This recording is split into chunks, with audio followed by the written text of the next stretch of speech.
الصيف دخل، في شكوى بقى بتبدأ تنتشر في الأطفال: الحقني يا دكتور، ابني من امبارح ما عملش حمام بول، يا دكتور الولد البول بتاعه قل، يا دكتور البامبرز بتاع الولد ما بقاش يتملي زي ما احنا متعودين. فلازم يا جماعة ننبه على كذا نقطة. أولا، مع دخول الصيف والحر لازم الطفل يصيف. في أمهات لسه دماغها قافلة على حتة إنه نونه صغنن فلازم نكلفته في 20 حتة.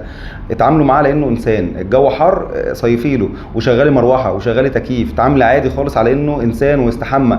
طيب لو اقل من 4 شهور رضعيه كتير جدا وانت اشربي سوائل كتير جدا عشان تنزل له في اللبن. لو اكتر من 4 شهور ودخلنا اكل بندخل برده ميه فبنرضعه اكتر ونشربه سوائل، وانت برده تشربي ميه كتير وتهوي الدنيا، افتحي شبابيكك، شغلي تكييفك، افتحي مراوحك.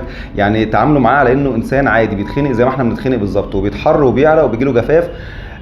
لو الموضوع زاد عن حده، ان البول قل قوي والطفل بدا يظهر عليه اي اعراض انه مش كويس او تعبان، روحي بسرعه لدكتورك لا يكون دخل في جفاف وانت مش عارفه وقاعده مستنيه الدكتور على الواتساب يعني ينقذك، مش هيشوفه.